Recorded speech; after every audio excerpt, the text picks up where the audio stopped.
So, ladies and gentlemen, welcome to our third session. I'm going to read the headline. The peace movement worldwide above party lines. The special case of the United States and the role of the Vatican in the global South. My name is Claudio Celani. I've been working with Mrs. LaRouche for several decades and with her late husband, Lino LaRouche. Many of you know me already, and I have the honor of chairing this session, which is a special session. It's peculiar because all of the speakers which you see sitting there, they are all singled out as terrorists. They are characterized as information terrorists by the regime in Kiev, by the Ministry of Interior of the Kiev regime, which, by the way, is paid by the EU, because the EU is financing the Kiev government and paying the stipends of the people who work there. The only person who is not in that list, it's myself. I'm pretty ashamed because this means that they don't take me seriously. But probably after the panel this afternoon, I will join you, all of you. So,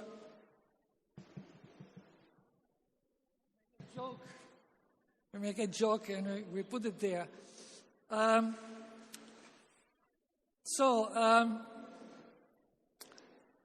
first speaker will be Harley Schlanger, who is the vice chairman of the board of directors of the Schiller Institute in the United States, good friend of mine, and he will speak about Kennedy's vision of peace.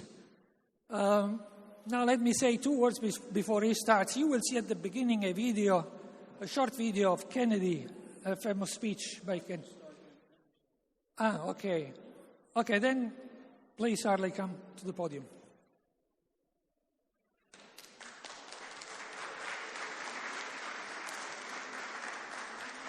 Thank you, Claudio.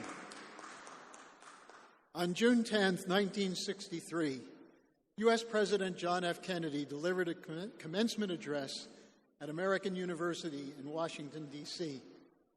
Coming in the midst of continuing tension between the U.S. and the Soviet Union, just 8 months after the resolution of the Cuban Missile Crisis, which brought the world close to the brink of nuclear war, Kennedy's words offered hope for the opening of an era of peace. We're going to see a clip from that speech now.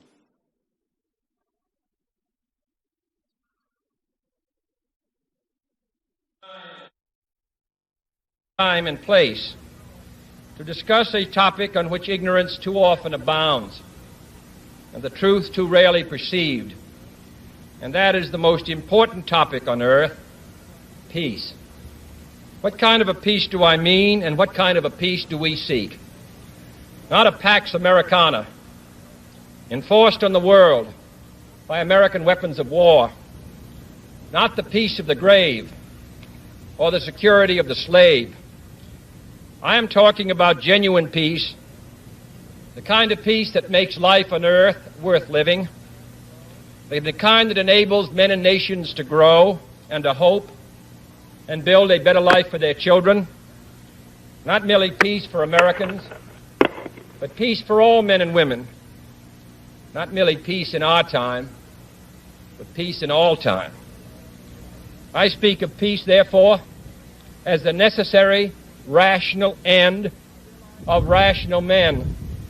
I realize the pursuit of peace is not as dramatic as the pursuit of war, and frequently the words of the pursuers fall on deaf ears, but we have no more urgent task. First, examine our attitude towards peace itself. Too many of us think it is impossible. Too many think it is unreal. But that is a dangerous, defeatist belief. It leads to the conclusion that war is inevitable, that mankind is doomed, that we are gripped by forces we cannot control. We need not accept that view. Our problems are man-made. Therefore, they can be solved by man, and man can be as big as he wants. No problem of human destiny is beyond human beings. Man's reason and spirit have often solved the seemingly unsolvable, and we believe they can do it again. So let us persevere. Peace need not be impractical, and war need not be inevitable.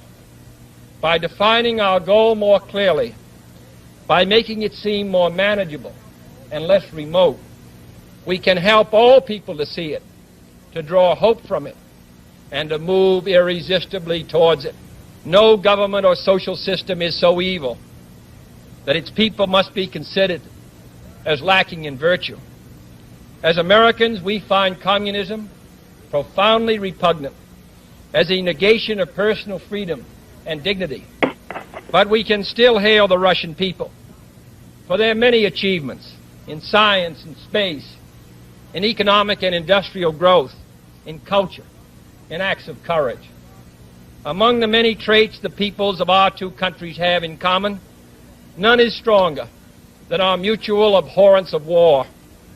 Almost unique among the major world powers, we have never been at war with each other, and no nation in the history of battle ever suffered more than the Soviet Union in the Second World War. At least 20 million lost their lives. So let us not be blind to our differences, but let us also direct attention to our common interests and the means by which those differences can be resolved. And if we cannot end now our differences, at least we can help make the world safe for diversity. For in the final analysis, our most basic common link is that we all inhabit this small planet. We all breathe the same air. We all cherish our children's futures, and we are all mortal.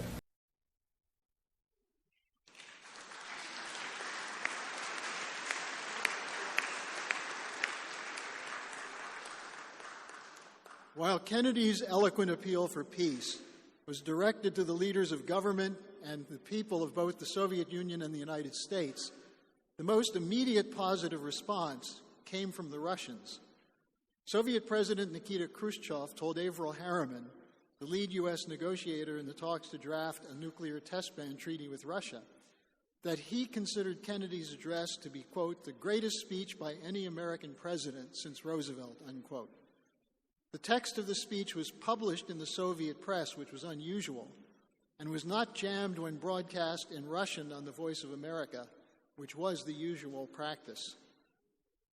The speech had a less dramatic impact in the United States. It was minimized by some media and ignored or panned by others. For example, the New York Times wrote that there was, quote, not much optimism in official Washington that the speech would produce an agreement on a test ban treaty or anything else, unquote. Once again, the Times was wrong.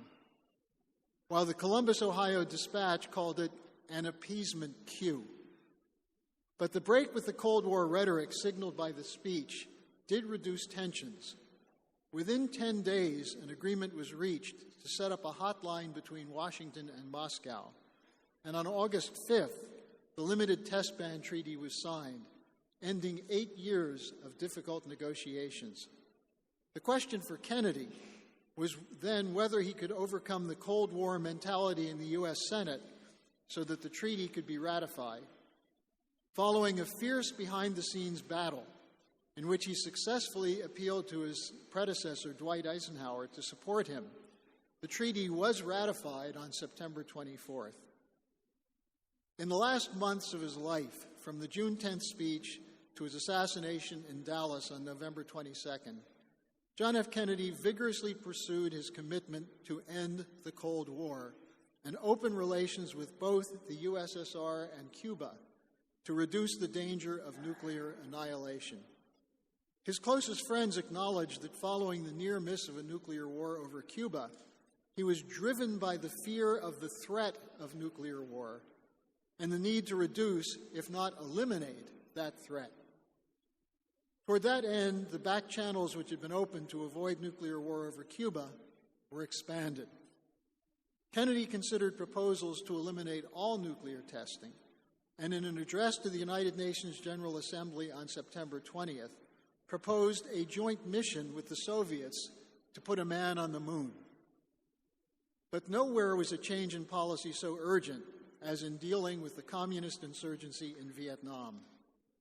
His battles with the war hawks had convinced him that if he left Vietnam in their hands, a new world war was likely, beginning in Indochina, which could quickly escalate to nuclear war. In the first 2 years of his presidency, the number of U.S. military advisors in Vietnam had grown to more than 15,000. Planners from the Pentagon and the CIA said that a more robust deployment was necessary to win, and they publicly expressed optimism that that expansion would succeed. Kennedy did not believe them. He sent teams of envoys on fact-finding missions there, including a final one with Secretary of Defense Robert McNamara and General Maxwell Taylor, the chairman of the Joint Chiefs of Staff. From their report, he concluded that the claims of the military and intelligence officials about the prospect for success were lies, a judgment that was fully confirmed 8 years later when Daniel Ellsberg released the Pentagon Papers. At that time, then, John F. Kennedy decided all U.S. troops must be withdrawn. But with the exception of McNamara and his brother, the Attorney General Robert Kennedy, all his advisors told him withdrawal was unthinkable, as it would undermine, quote, American leadership in the fight against communism, unquote. There were thus two flanks for him to address.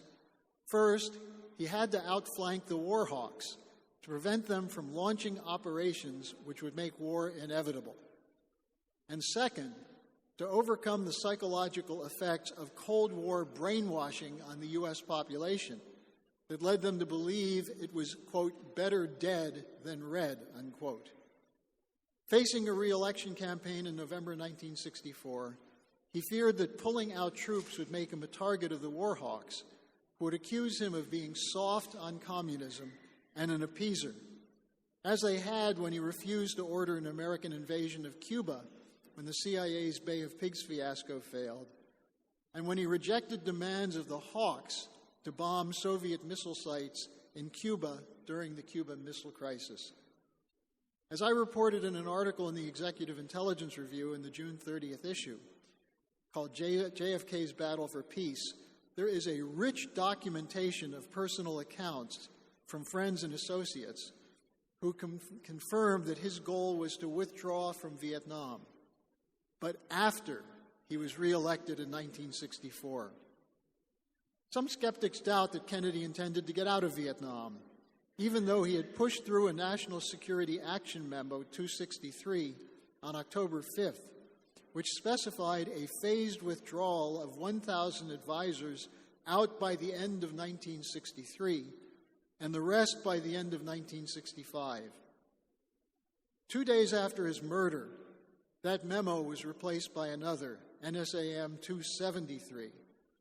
The withdrawal order from the earlier memo was never fulfilled, probably forgotten, and a clause was inserted allowing for covert action against North Vietnam by CIA-backed South Vietnamese forces.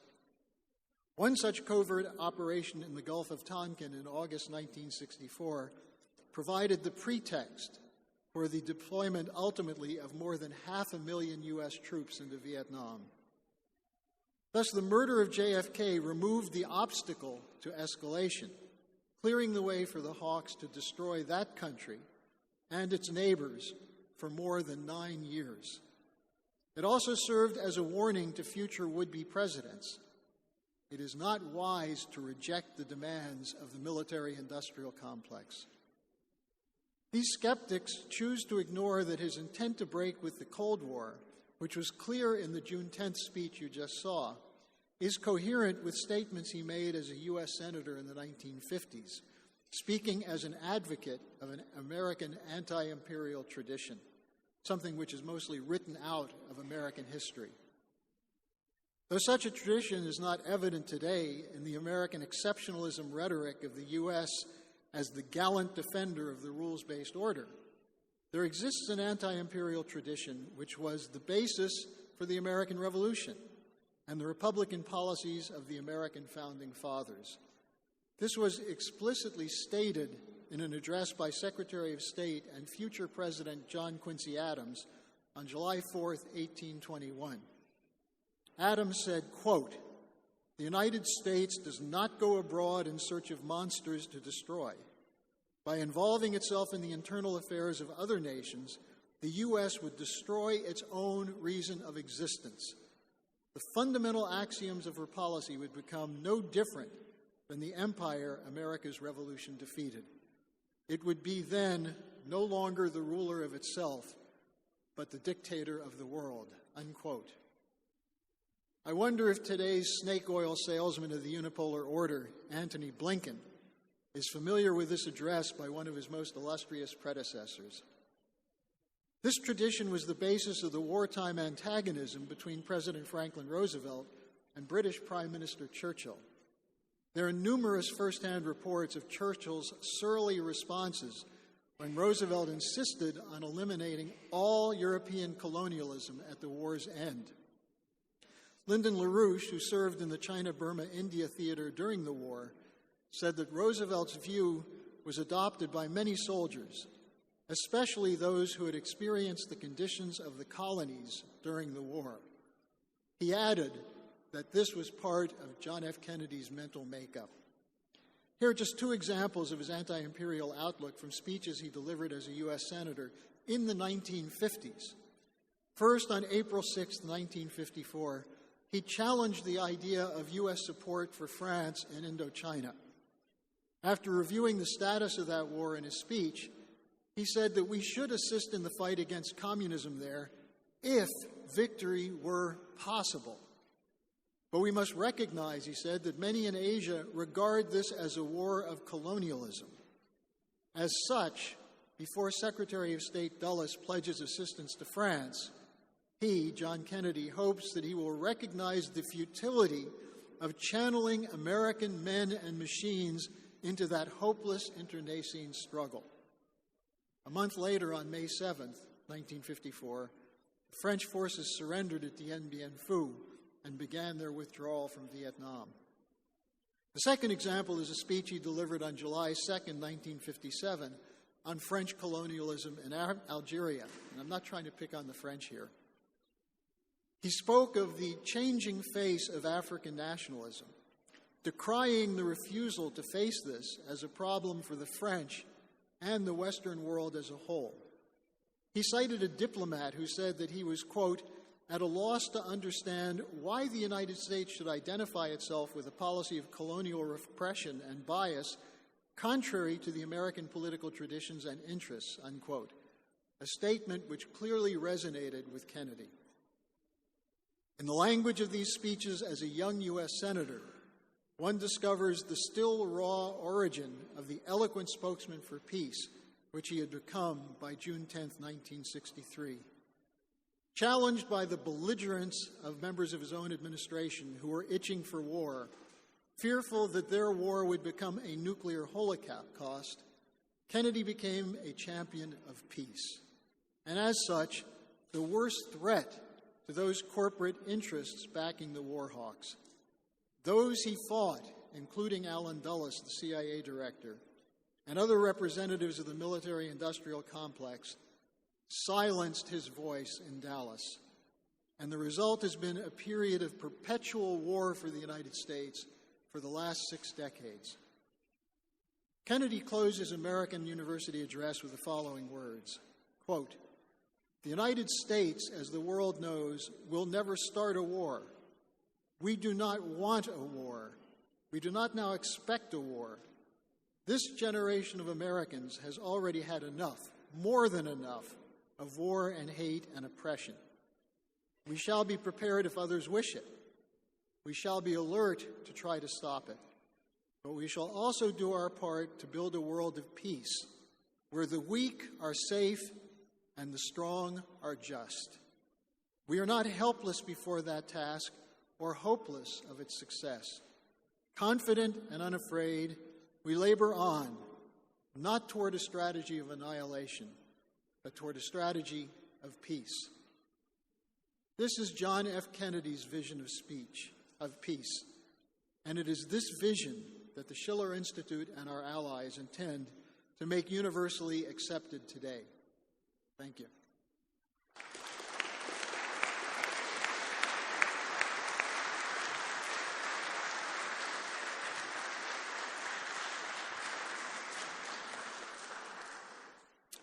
Thank you, Harley. We now will hear a video, and I ask our technicians to confirm this, by Donald Ramotar, His Excellency Donald Ramotar, who is the former president of Guyana.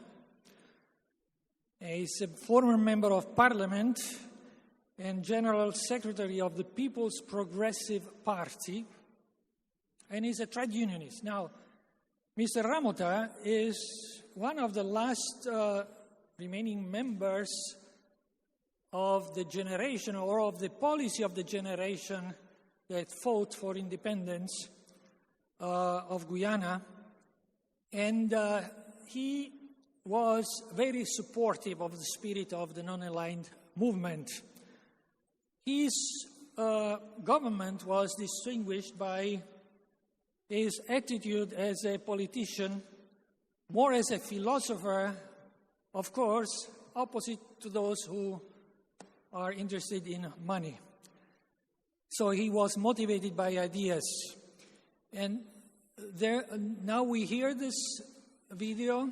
Is this confirmed? Yes, please.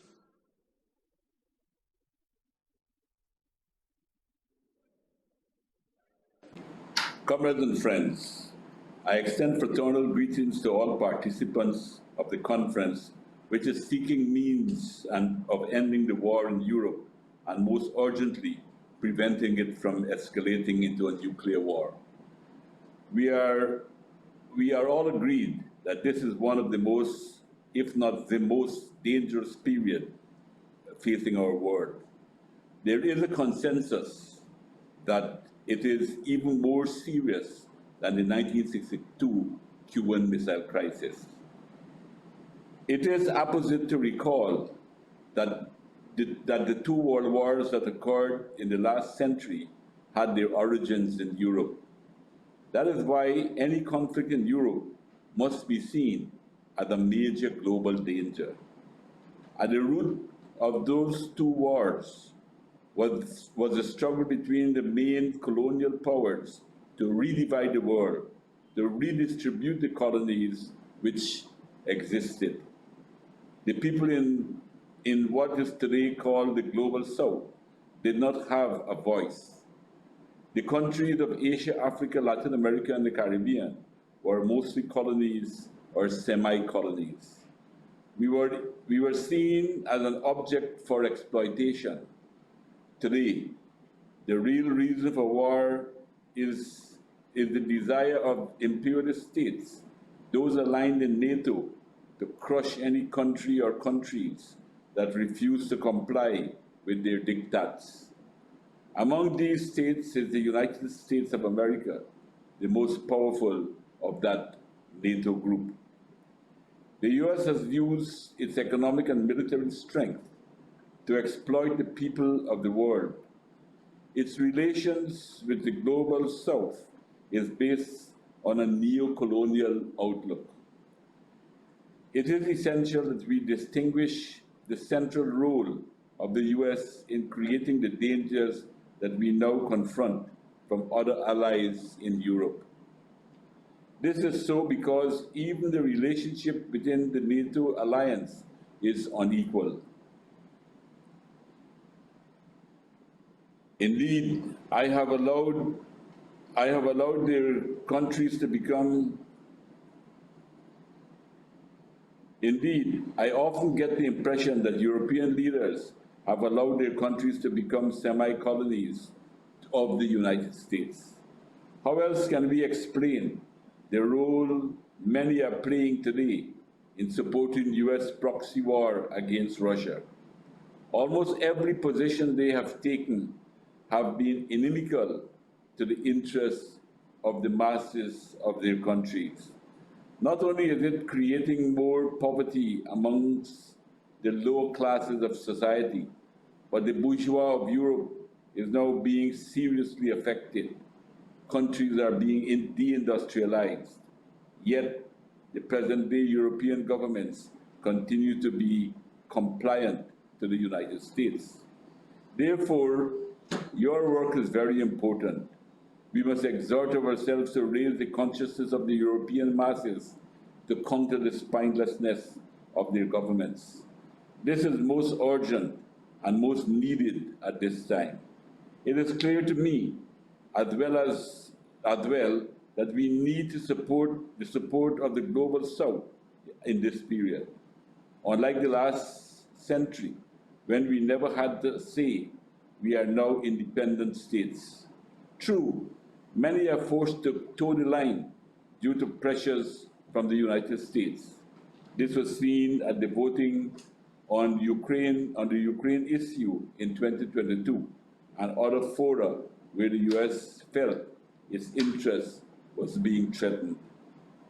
However, now we are seeing a new determination on the part of the Global South. African leaders are now playing an increasingly important role in international relations. The African leaders are taking independent initiatives in relation to the war and the need for closer cooperation. In Latin America, President Lula of Brazil has proposed concrete steps to end the war in Ukraine. More and more leaders of the South are standing up for their rights and resisting the diktat of the NATO forces. This is a reflection of the recognition in the South that we will not be bystanders while NATO tries to take over the world, even at the cost of a possible nuclear conflict with Russia. The Global South and the peoples of Europe have a lot of their interests aligned. We must support the new trends that have arisen on the global scene and have been accelerated because of the sanction imposed by NATO states on Russia, amongst other countries. This struggle against sanctions is leading to the democratization of international trade and has the possibility to ease the huge burden that we in the South have to bear. This would also assist Europe to free itself from the clutches of the United States. It has the possibility of restoring some of the independence that were taken by the US in the post-war period. However, friends, it is important for us to try to build alliance to campaign for an end of nuclear weapons in the first place and for general disarmament as our ultimate goal. We cannot continue to prepare for war and think that we will have peace. Comrades, allow me to say that as much as we wish, peace would never be permanent, whilst poverty, injustice, and unequal relations remain amongst nations and between them. War will persist as long as the ruling circles in the North view the South as an object of exploitation. Fighting the scourges mentioned above is directly linked to the struggle for world peace. We must let our voices be heard. We must mobilize and organize our struggle and give them a focus that is so badly needed today. Therefore, in conclusion, allow me to express the hope that this conference would make an important contribution to the fight against poverty and war and promote peace amongst all our peoples. Thank you.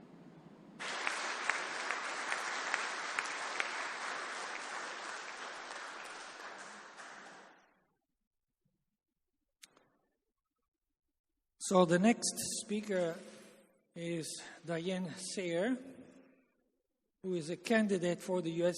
Senate in the United States from New York, And, the New York senator is a very important post. it's a springboard for the presidency of the United States.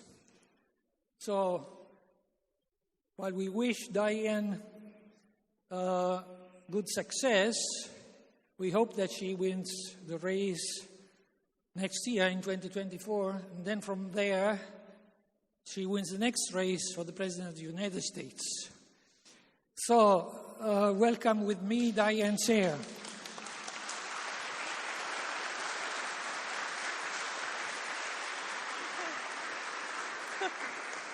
Well, thank you. I'm really honored to be here with the speakers that we've heard today and that we will hear tomorrow. And I want to thank Helga Zepp-LaRouche for pulling together the peace movements of the world. And I want to thank Jacques Cheminade for his steadfast leadership here in France and internationally. Humanity is undergoing a transition, and it's a very dangerous one because you have some shriveled up, old, evil people who are used to running evil institutions who don't want to give up the power that they used to have. And I say used to because they have lost that power. But the danger to the world comes from the fact that they refuse to recognize it. In 1976, Lyndon LaRouche provided a pathway for what we are now seeing with his proposal for an international development bank, in which every nation would have the opportunity to achieve its full independence in the way that our President Franklin Roosevelt envisioned should have happened at the end of World War II.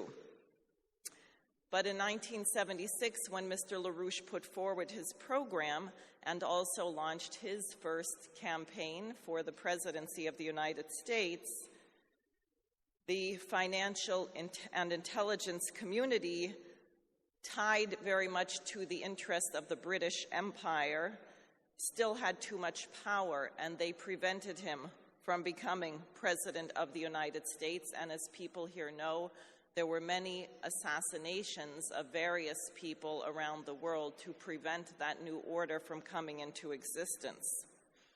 Today, these institutions are totally bankrupt. I mean the World Bank, the International Monetary Fund, NATO, the New York Federal Reserve, the European Central Bank, the Bank of England, J.P. Morgan Chase. They're all bankrupt. So everything they now try to do not only backfires, but it actually has the opposite effect of what they intend. Take the case of Russia. President Biden announced it in Poland that it is the intent of the United States, the UK, and NATO to destroy Russia.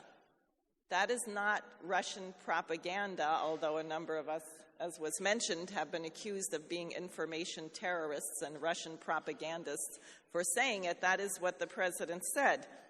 Is Russia destroyed? No. The Russian economy is stronger than ever, and Putin is now even more popular since the Prigozhin-Wagner attempted insurrection was so quickly and efficiently put down. Contrary to the idiot propaganda in the West, Putin is stronger and his nation is more unified. However, the arrogant and, I suspect, also drug-affected blindness of the so-called Western leaders prevents them from seeing this. The grave danger is that the delusional West thinks that they can blackmail and threaten 6 billion people to change course and to go back to being slaves. Don't think I'm exaggerating, or Helga is exaggerating when she talks about the danger of nuclear war. Let me remind you that President Biden has already crossed several of his own boundaries while escalating the proxy war in Ukraine. He said, no tanks. We are sending tanks. He said, no F-16s. We are sending F-16s. We are now sending cluster bombs, a war crime. He also said, Nord Stream will be ended. I promise you. And he delivered on that promise. Would he, Rishi Sunak, Stoltenberg, therefore approve of a strike on the Zaporozhye nuclear power plant? The reason why we are here, all of us, is because we intend to stop this. We hope to allow mankind to move into a new direction, but we face some obstacles. In the West, maybe it's the most frustrating that our governments don't seem to listen to us. Not only that, they persecute the truth tellers. Because our societies have been so culturally degraded, it is easy to respond with violence. Before Helen Keller had access to language, if she needed or wanted something, all she could do is throw a temper tantrum. She caused harm in hope of getting a response. The violence can be expressed outwardly, as in the riots and looting just seen here in France, and has happened in the USA in the last years, or the mass shootings in the United States. We now have a mass shooting every 11 or 12 hours. Or it is expressed violence inwardly, drug addiction, alcoholism, and suicide. In the United States, the rate of suicides among children aged 10 to 19 has tripled. So everyone seems to believe that brute force, rather than poetry, is the way to send a message. What is the message? That's our challenge, because God has created each of us with an innate sense of truth and justice. But due to the willful degradation of our culture, like the young Helen Keller, we feel powerless to express these principles and to be heard. The first thing we must remind ourselves is that the universe is created according to the principles which exist in our souls. And this is why, if we temper ourselves, if we tune ourselves to universal principles, we can defeat all evil. But this is hard work. Let me give an example about the wrong idea of justice. Maybe you don't have this problem in Europe, or maybe you do, but in the United States, we are obsessed with punishment. It's a popular sentiment that if someone does something harmful or illegal, they should be made to suffer the consequences, which is supposed to ensure, like a dog, that they don't repeat the action. We have a culture which blames people for being refugees. In the United States, we call them illegals. There is no concern for whatever monstrous acts, even committed by our own governments, which may have driven them to flee their country, but merely rage that they get a hotel room, they get medical care, and they might even get a cell phone. This self-righteous indignation is fueled by the anxiety and frustration felt by millions of Americans who themselves can't afford health care or rent or are hopelessly indebted. And for another time, I actually think that this policy of flooding areas with helpless refugees is designed to get people to start killing each other. But we'll talk about that later. I've been reading a book by Dr. Homer Venters, who was the chief medical officer for the New York City jails. And the book is called Life and Death in Rikers Island. To give you a sense of the result of this punishment attitude, I'll tell you the story of a 25-year-old inmate at Rikers who died there. His name is Jason Echeverria. On the evening before his death, Mr. Echeverria was being held in a unit for people with mental illness who failed to obey orders. But it was decided that he was fit enough to be subjected to solitary confinement as a means of punishment. According to Dr. Venters, quote, "In order to escape the stress of solitary confinement, Mr. Echeverria swallowed a packet of industrial soap and then told the correctional officers that he needed medical attention. Passing medical staff confirmed he was vomiting and required medical attention, but the Department of Correction staff and their supervisor was that he had to be kept in the cell overnight. And not only that, they were taunting him and ignoring him as he vomited blood, bile, and lye and screamed in pain for help, and then died." Now, suppose they had allowed the medical staff to treat him before he died. If they had saved his life and he just had suffered a little bit, would that be the right way to teach him a lesson? Then you might say, well, everybody doesn't think that way. It's not how things are done most of the time. But I'm telling you that that is the institutional policy. Take sanctions. What's the idea of sanctions? Just starve the people. Let them see their children die in their arms, and they'll shape up. They'll overthrow their leader, or their leader will finally start obeying us. That's the same attitude expressed by the correction officers in Rikers Island.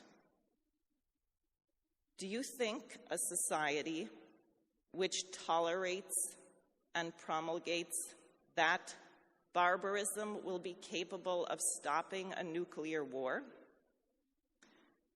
So that's why we must temper ourselves.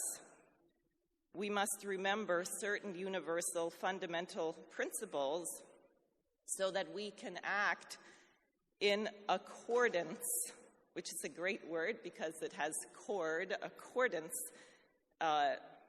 with the universe, which will then aid us by amplifying our work. Now, I have a short video, which I hope you won't find too annoying, as an example of this.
So I think you get the idea.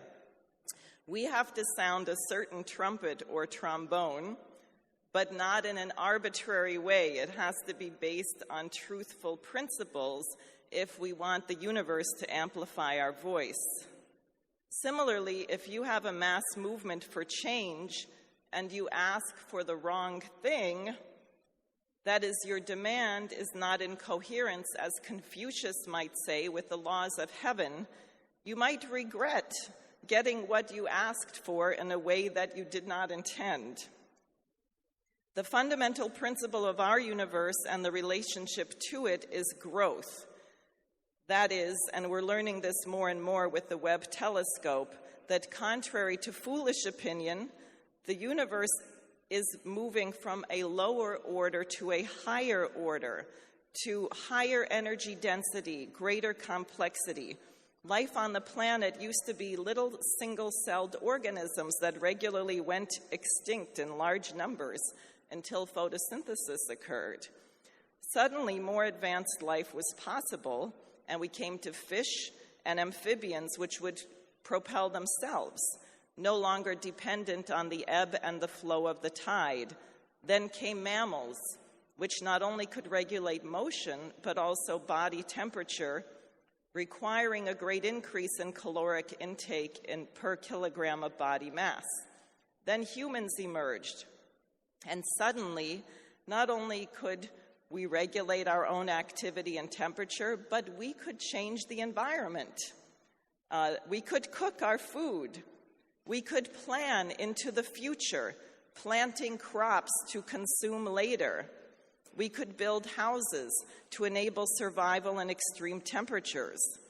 People are able to improve the environment to make it possible for more people to live more happily. People can even make it possible for more animals to live more happily, although some of them, like rats, we don't want to increase too much. This means that the natural creative love of discovery in the human mind is resonant with the universe. This means that if we wish to survive as a species, we must create the conditions for each individual person to develop their innate potential as much as possible. Do you think there is such a thing as too many geniuses? We need billions of geniuses.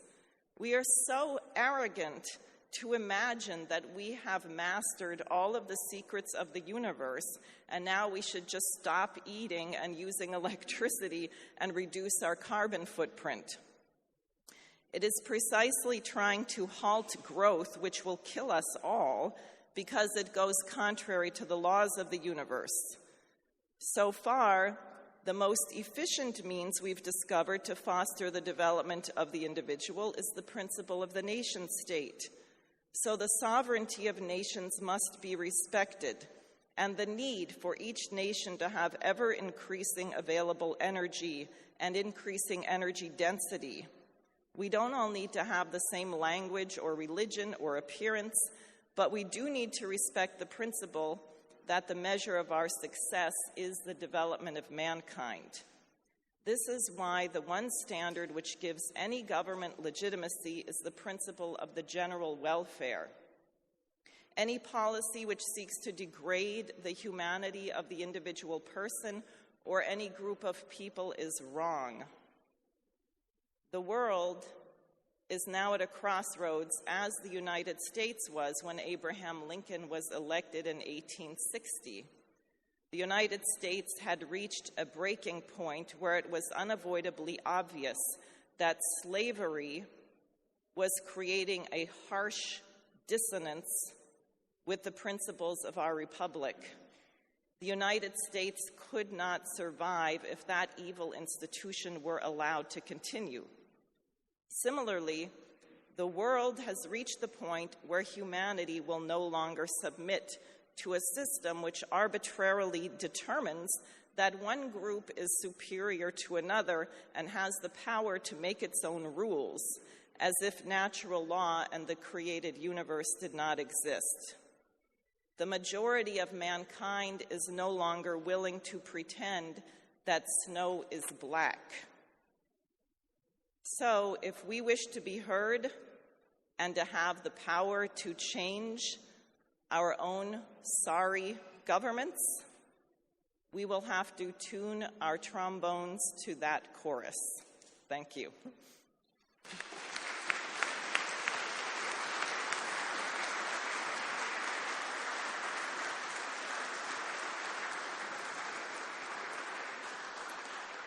Thank you, Diane.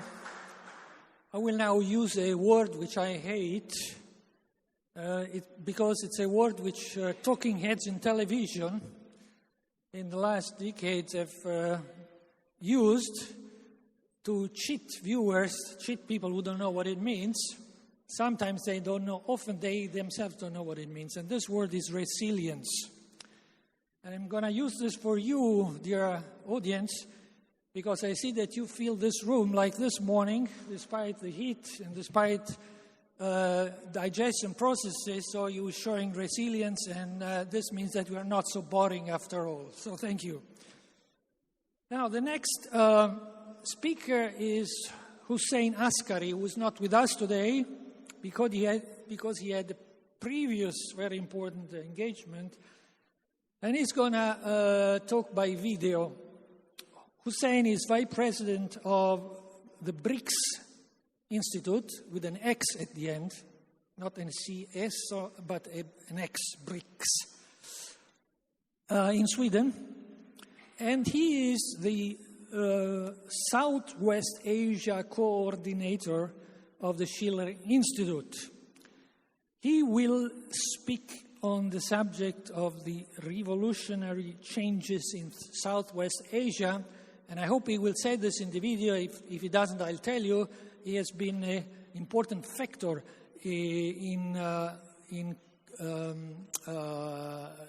producing those changes. Dear friends of the Schiller Institute, dear guests, and dear colleagues of the Schiller Institute and the International LaRouche Movement, I'm addressing you by video, unfortunately, due to unforeseeable circumstances. The subject of my speech is about the revolutionary changes taking place in Southwest Asia, so-called Middle East, in the recent period. You all must have seen this shocking picture when in March this year, China mediated the resumption of diplomatic ties between two key Muslim nations, that is Saudi Arabia and Iran, who have been divided by at least 20 years of violent sectarian wars engulfing the whole region of Southwest Asia due to geopolitical great games and adventures launched by the Anglo-American powers and their allies in the West. But I want to look back at this other picture, which was taken 20 years earlier. This was Lyndon LaRouche speaking at the Abu Dhabi Zayed Center for Coordination and Follow-Up in an international conference titled On the Role of Oil and Gas in World Politics.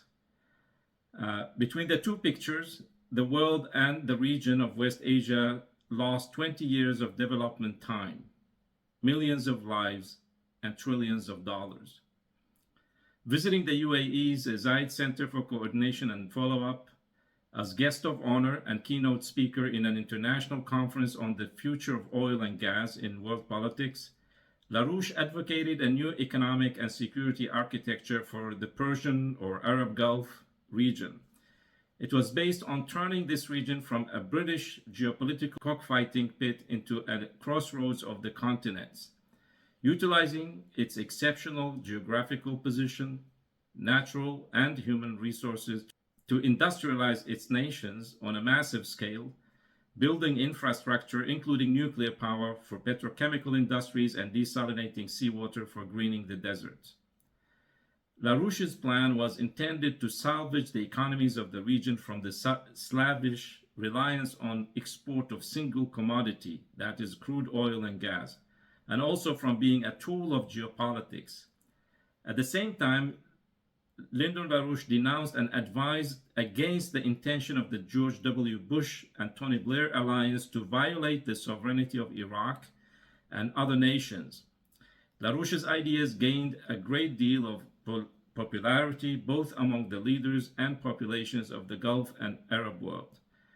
However, in the following weeks and months, as the United States and Britain were preparing the illegal invasion of Iraq, a major counteroffensive was launched by those two powers to intimidate the governments of the Gulf to abandon such visionary ideas as presented by LaRouche and fall in line supporting the imminent invasion.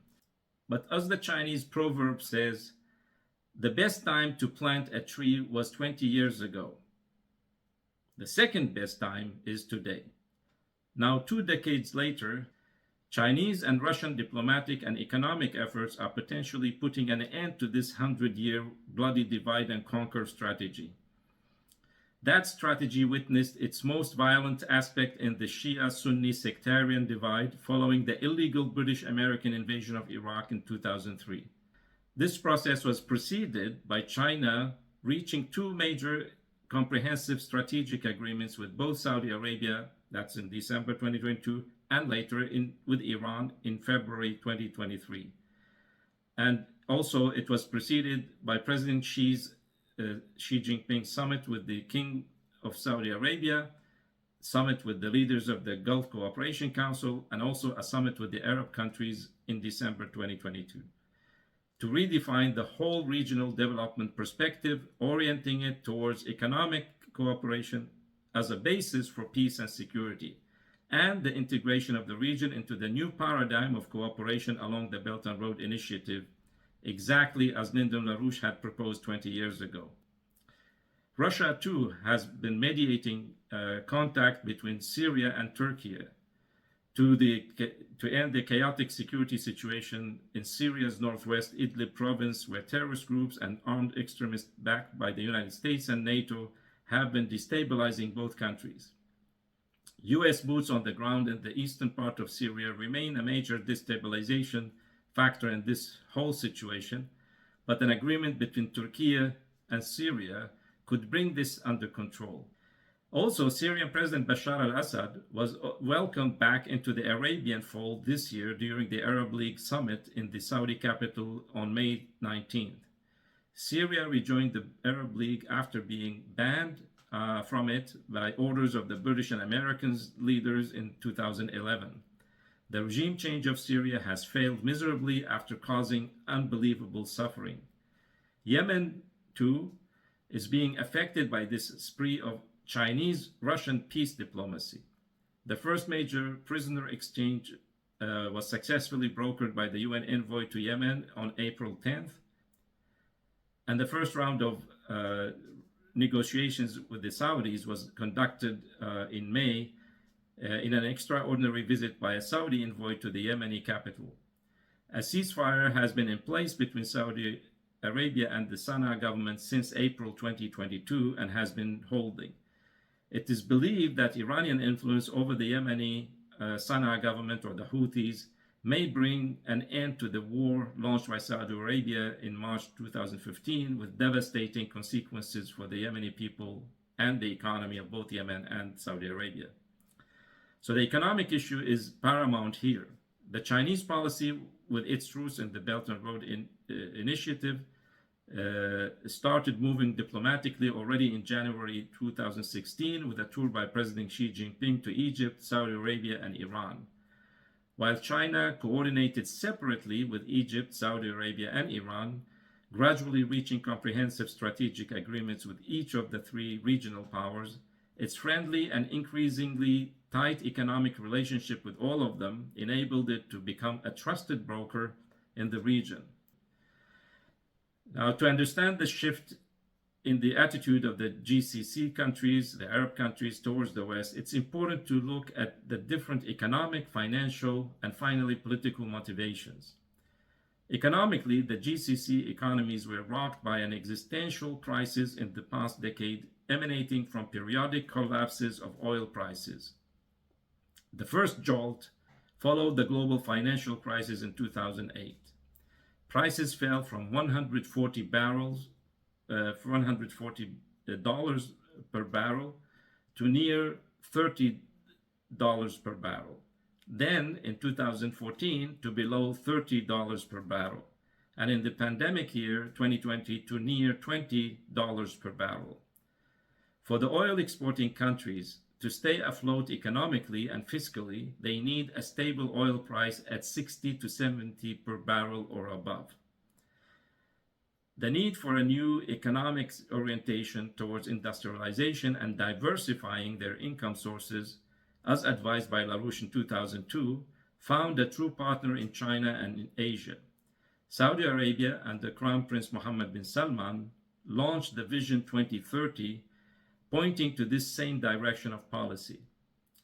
Financially, the massive sovereign wealth funds of the Gulf Cooperation Council, now valued at about $4 trillion US, resulting from export of oil and gas for decades, have historically been invested in financial and banking sectors, or real estate in the City of London, Wall Street, and in Europe generally.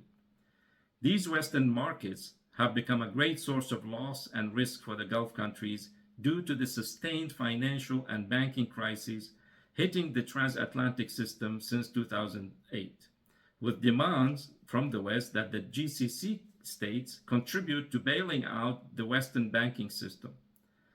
This black hole opened again recently with the collapse of several American and European banks, prompting Saudi Arabia, for example, to declare that it was not going to pour more money into the failed Credit Suisse, for example, Credit Suisse bank, in which Saudi Arabia owns a major stake.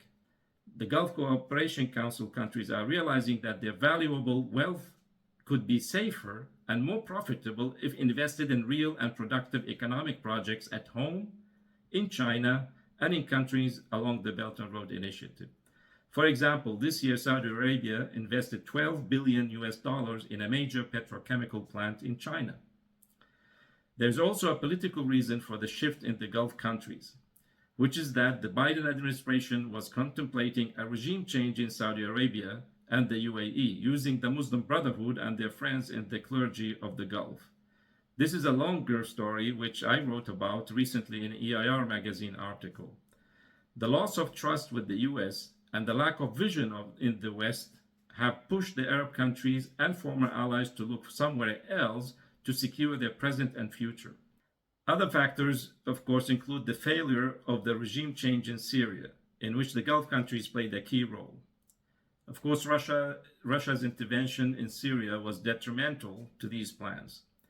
The failure also of Saudi Arabia and the UAE to launch a swift war in Yemen became an 8-year-long nightmare for these countries. The same way Ukraine now has become a nightmare for NATO. Now, moving into the future, the tight relationship between the Gulf countries, plus Iraq and Iran, and China and all of East Asia, both as a secure petroleum suppliers to the East and as the largest markets for Chinese and Asian products, have necessitated the upgrading of these relations from a mere import-export relationship to a long-term, stable, and dynamic industrialization process extending to science and technology, and even cultural cooperation. The general framework for this relationship for the next decades was outlined in the proposals presented by President Xi Jinping in his keynote address to the China Gulf Cooperation Council Summit in Riyadh in December 2022. President Xi's first proposal was a new paradigm for all-dimensional energy cooperation.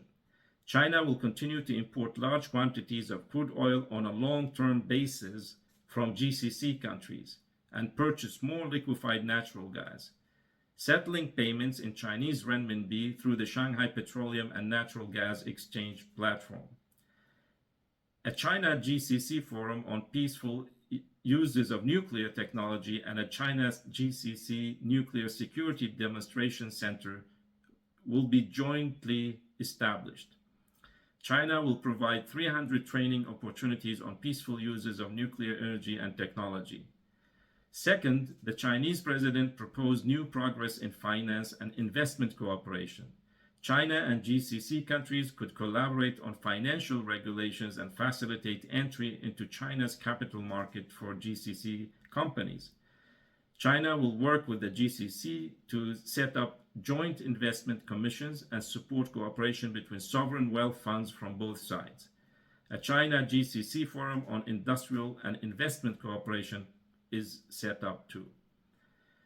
President Xi's third proposal was to expand new areas of cooperation on innovation, science, and technology. China is ready to build big data and cloud computing centers with GCC countries and strengthening 5G and 6G technology cooperation.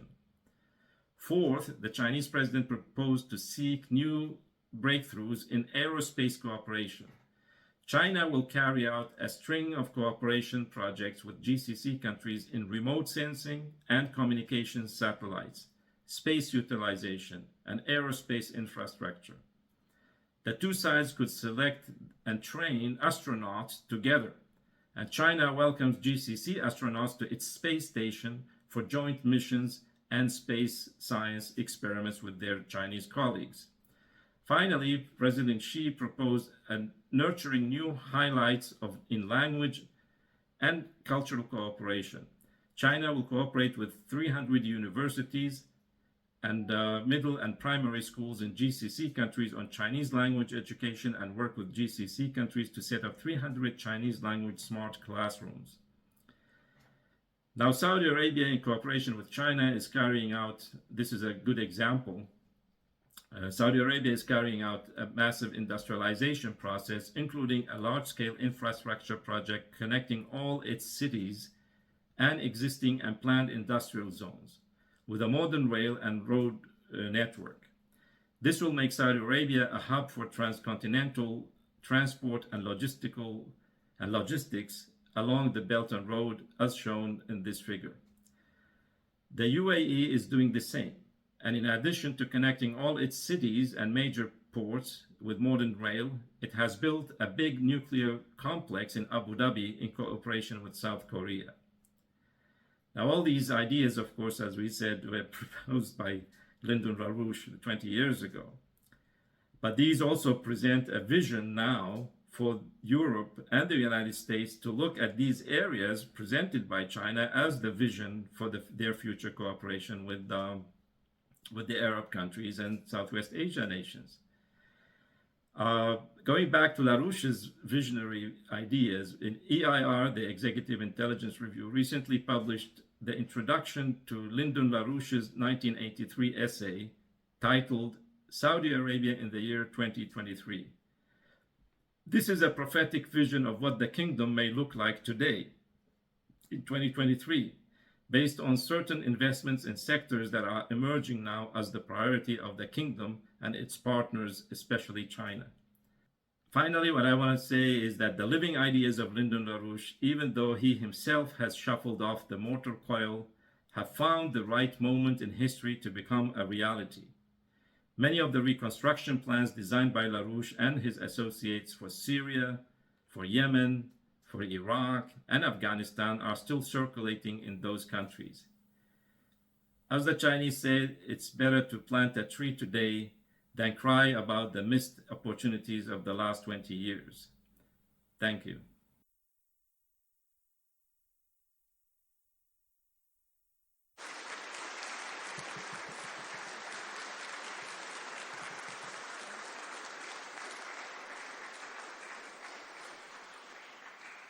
Thank you, Hussein. And let me make an announcement. I will repeat this also later, but start already now to think that after you have to, before leaving the room, you have to give back your earphones. That's important because if you don't do it, you don't get your documents back, of course. Also, don't forget that at the end of this, not at the end of the session, but after our speakers have given their presentation, we will have a discussion both on this panel and the panel of this morning. And many of the speakers from this morning are here. I see them. I don't know if this is technically possible, but I ask the organization to think about organizing some more chairs there, see whether this is possible. So the next speaker is Alessia Ruggeri. She is a trade unionist. She herself is a small entrepreneur, what in Germany you would call the Mittelstand, and she's a trade unionist of the Mittelstand. So her trade union members are all small and very small entrepreneurs. She's also a member of the International Coalition for Peace that the Schiller Institute and Helga Zepp-LaRouche has started. And she was born in Sicily and she lives in Apulia in southern Italy. And she will tell us about the important referendum which is being organized in Italy to stop the war, and especially stop sending weapons to Ukraine. Please welcome Alessia Ruggeri.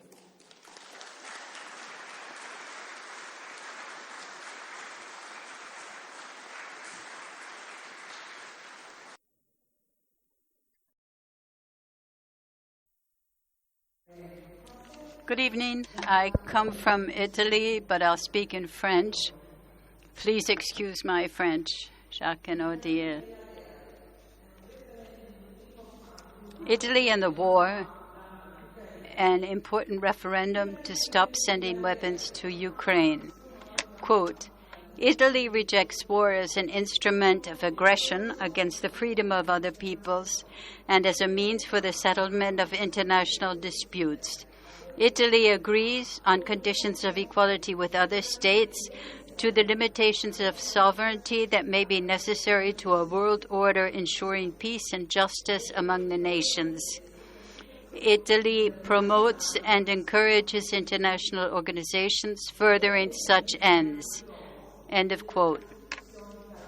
I just read you Article 11 of the Italian Constitution, on which the Repudiate War referendum presently being promoted in Italy is based.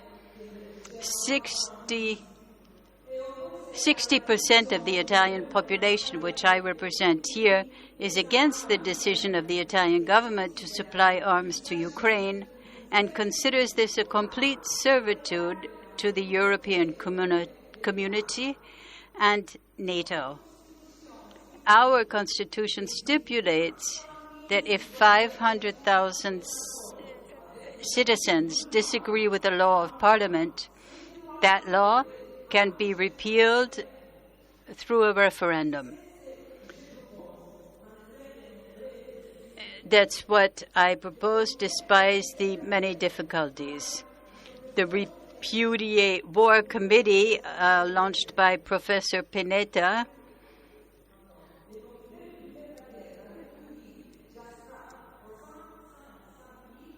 has so far collected 150,000 signatures out of 500,000.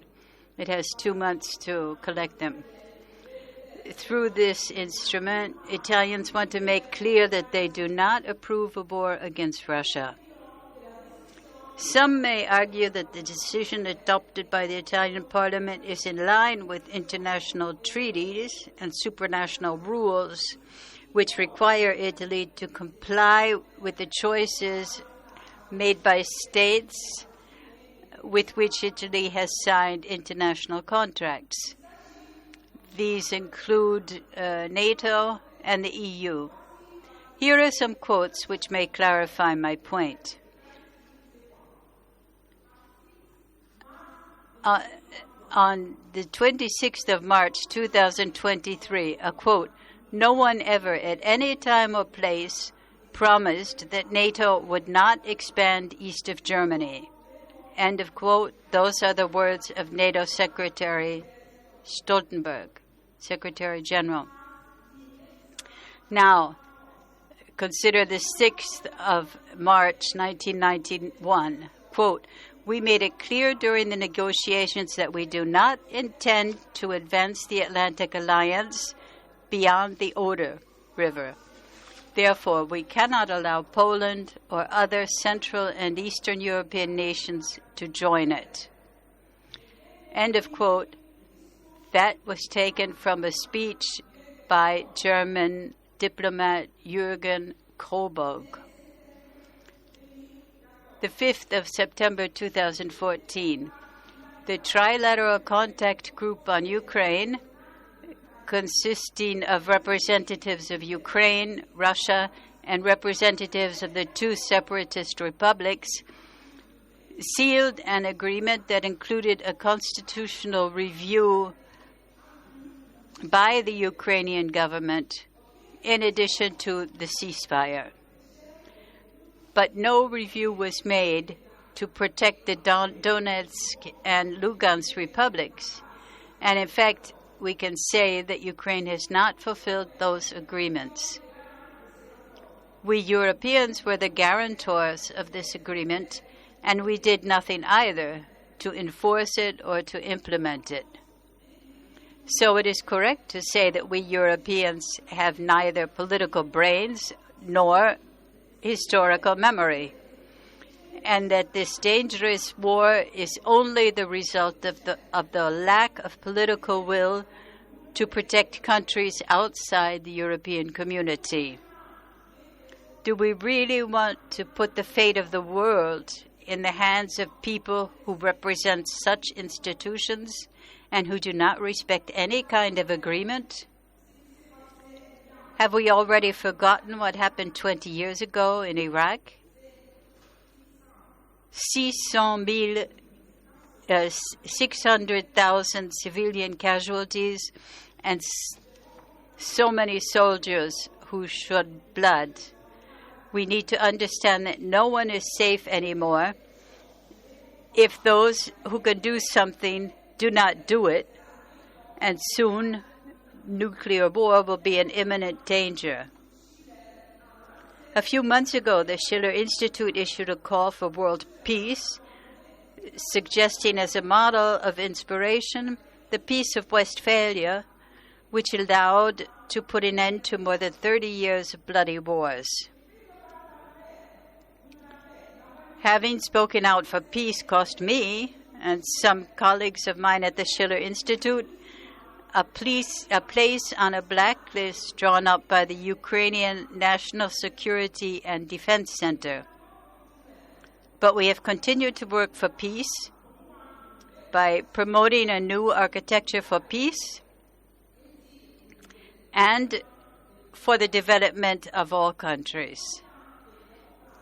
It is important to understand that in addition to the military security of one's own country, it is necessary to think about a new structure that promotes the development of those states that are still developing. The president of the Schiller Institute, Helga Seppler-Bruch, has launched many calls in this respect, inspired by the philosopher Nicholas of Cusa, who in one of his works, De Pace Fidei, presupposes that his counterparts recognize the existence of God, the Creator, and of natural law. An appeal of worldwide importance was that of Pope Francis, who declared he was willing to mediate for peace. But unfortunately, Kiev opposed this proposal, although it was accepted by the government in Moscow. In the name of God, stop the madness of war. Those were the words of the Pope. Now, in recent days, Cardinal Zuppi, on behalf of the Pope, was in Moscow, where he met with Monsignor Paolo Pezzi, Archbishop of the Mother of God in Moscow.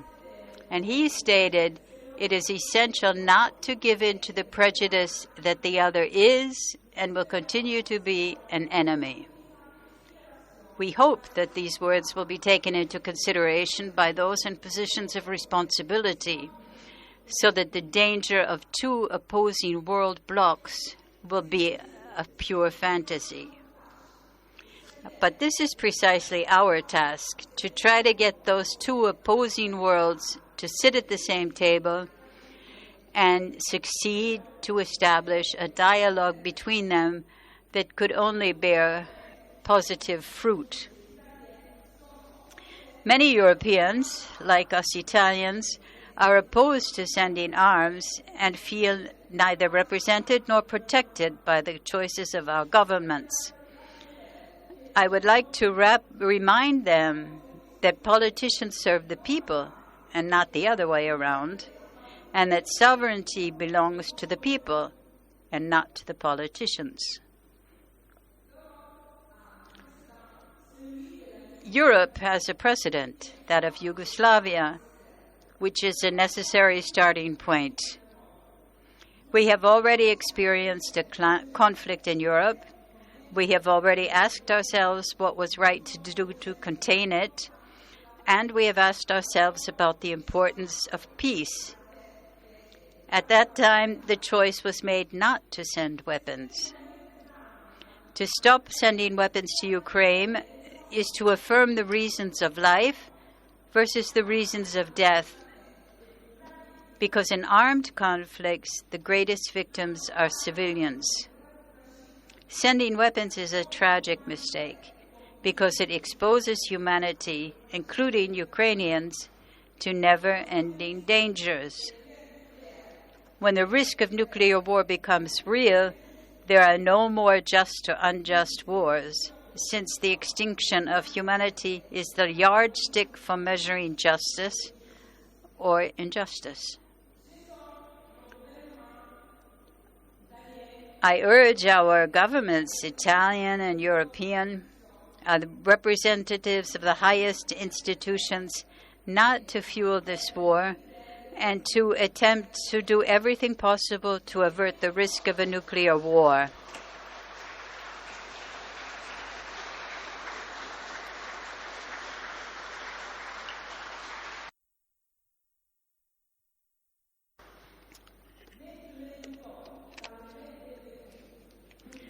Putting the button in the hand of a small one to stand up to the big one, what's the point of that? The real alternative to war is negotiation, from which peace can come. We must create the conditions for peace negotiations to start as soon as possible, and as representatives of important associations, we can do a lot to speed up this process. To spread the word and make it known to as many people as possible that peace is the only solution, that every free citizen can become the strength of an entire people, as we who are here, we can give voice to our compatriots.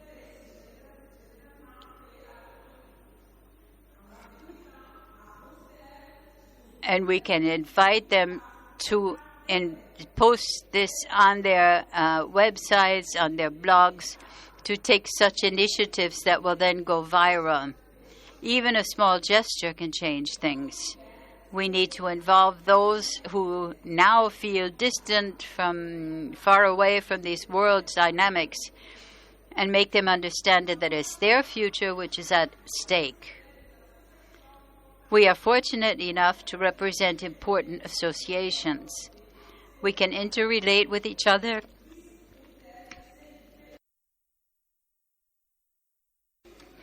and I think of one strong peace action that can influence those who can really decide. I thank the Schiller Institute and its president for giving me the opportunity to intervene here.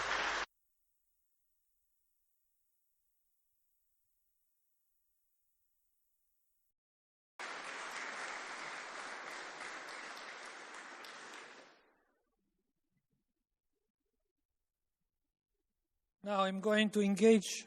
Can you hear me? Yeah? Can you hear me? I'm going to engage into a difficult challenge, which is to pronounce fully the name of the next speaker, and not only 2/3 of it. And I trained it, and I hope I can make it. And this is Mr. Jens Jørn Nielsen.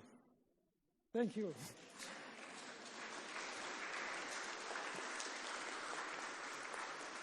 He's an historian. Of course, he's an information terrorist like all the others, according to Kiev. And he lost 2 jobs because he said the truth. And this didn't stop him from keeping fighting for the truth. He has been a correspondent from Moscow of the Danish newspaper Politiken. He is a representative of the Russian-Danish dialogue in Denmark, and he will speak on the lack of strategy by the Western countries to avoid nuclear war. Please welcome with me Mr. Nielsen.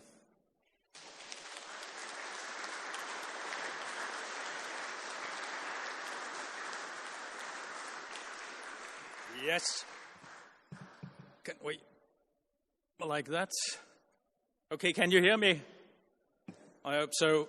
I'm a little tall for that, maybe. Okay. I think it's okay here. Yeah, you can hear me. Well, first and foremost, I'll say thank you for inviting me. Thank you to Helga. And thank you to my friends in Copenhagen, Tom, Ferida, and Michelle. We have become friends. We have many points of view in common, at least about Russia, and throughout the years. And it's the first time I take part in a conference like that.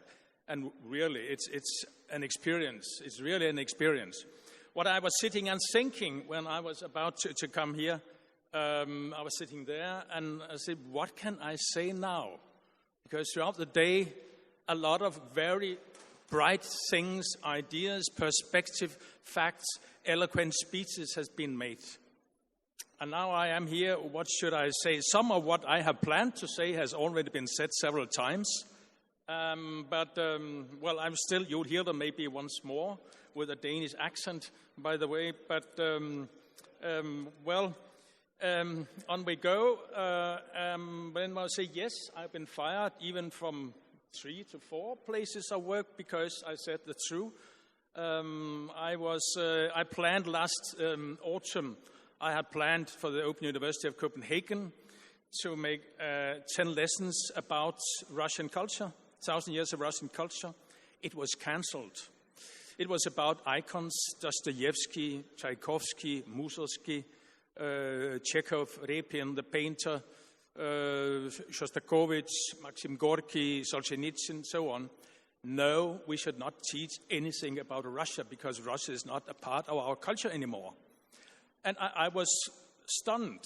I was at a lack of words. What should I say? Because I grew up in a Scandinavian country where we used to dialogue, tolerance. It's what we travel around in the world to teach other peoples. Now I'm not sure we can teach other peoples that much anymore. It's how to put it that way. I will talk about why Europe and the Western world, but why basically I'm talking about European Union, Europe in general, and I will start with an assertion. European Union lacks a genuine political strategy. Some will say, but there's a lot of talk. Yes, European Union, the leaders, Ursula von der Leyen, Michel, and so on, they're very good at talking. They're very good at making toasts. They're very good to talk about human rights. They're very good to talk about how the European Union is the base, the center of the force for good, the center of the good, all the values, good values, human rights for people, for women, for LGBT, for animals, for disabled, whatever. So there's no lack of words for it. But if you go to the real strategy for the European Union, it's very difficult to find what really does constitute the strategy of European Union. At least I'm not able to see. I'm going to look for it, actually, because I think it could be a good idea, but I really haven't found it. I have found some toasts. Well, you raise your champagne glass, yes, of course, but real strategy I have not really found. Anyway, trade agreement, yes, anyone would not oppose it. Of course, we should have trade agreements. But the grand strategy of European Union, well, we still have to find that or hear about that. It has been so for several years, actually, but it has become even more apparent during this war in Ukraine, the conflict with Russia. It's open for anyone, I think, even some children. I have talked to some very young persons, children, I would say, who can understand it. Yes, what is the role of European Union? We could have played a role. A lot of things, I'm using this, could have, this conjunctive, we could have done much more. European Union could have played a role. It could have played a role in 2014 when there was a coup in Maidan. It could have done something quite else, but it didn't. And that's why I'm talking a lot about it, because it's a huge problem for the world and for me, who lives in European Union and a member state of European Union. What instead of a strategy, what do we have? We have a kind of, what would we say, a kind of binary division of the world into purely good, white, I'm just innocent, mean not the color of the skin, but purely good, the purely good, and the purely evil. So we have the good and the evil. And it's very well defined, clearly defined. European Union is in the camp of the good. Russia, of course, China, Iran, and most other countries, I would say more or less, are situated in the camp of the evil. So how good is it that we have a camp of the good fighting against the camp of the evil? As you can hear from my sarcasm, it's stupid. First and foremost, it's really, really stupid. And something more to it. If you have this point of view, and I would say most of European politicians, most people in the media, think tanks and things like that, they purport these kinds of view. And this mix, you have this black and white thinking, you have very strong emotions, and furthermore, you have a lack of concrete knowledge about Russia, for instance, about China, and also about Ukraine, I would say. And it renders negotiations and compromises almost impossible and hinders any contact with the opposing party. But how can you negotiate with Satan? How can you negotiate with Putin, who is Satan? Stalin and Hitler combined, you're not supposed to talk to them. And I think whatever you would think about Putin, Xi Jinping, this point of view is self-destructive. I'm talking that it because I want politicians. I have a need of politicians who would represent my interests. And they're not doing it. At least most of them are not doing it for the time being. We also see a kind of, I would say, sanctification of ourselves and of Ukraine. And it's like Ukraine is the bright stars of democracy. And Zelensky is a saint, one of the most democratic person we have seen at all. Well, it's simply not true. I sometimes work as an interpreter for Ukrainian refugees in Denmark. I speak Russian and some Ukrainian as well. This is not the picture I hear from them. They do not like Zelensky. I'm afraid to say most of them at least. It's totally another picture. It's a picture we have made in our heads, and we love this picture. But the backside of this has no real, is not really attached to reality. This is a big, huge problem with this. The most, as anyone we have heard several times today, yes, most European Union countries, European Union and most of the countries have supported the American line. They have supported American suggestions of sanctions. We all know that. I would say there's a little difference between United States and European Union, because United States, they are not really concealing. You can read a lot of books. You can also have some statements, because they define their interest quite clearly. Because what do they want? Yes, you heard several times Lloyd Austin, the American Minister of Defense, well, we want to smash Russia. Biden said more or less the same thing. Blinken is saying something like it. They do not conceal it. We want to smash Russia. Okay, they can choose a word differently. And the United States also want to keep European Union countries close to themselves. And, they should not drift toward Russia or China, because they should be very close to the United States, and they do anything in their power to prevent, first and foremost, Germany, but also the other countries, to get closer to Russia. So they want this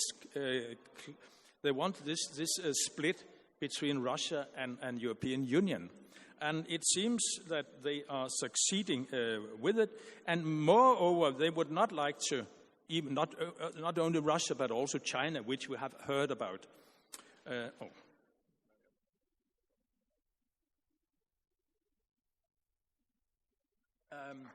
And of course, this policy is, well, it's destructive. You could say it's destructive towards Russia. But when I discuss in debates in Denmark, sometimes, well, not lately, but usually I was invited to Danish television and other places to discuss these things.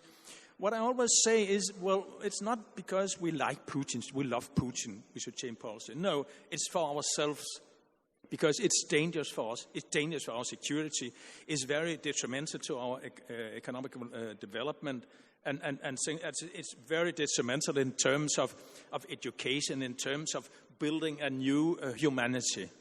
And it's bad for us. It's certainly, there's no good things in this split. And I think it's very, very important to be very clear about that.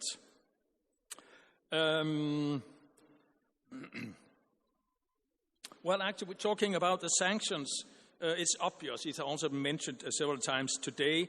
It's very obvious that these sanctions, they are detrimental to Europe. They are not really detrimental, not on the short term, for the United States of America. There are some benefits. It's not really detrimental for Russia.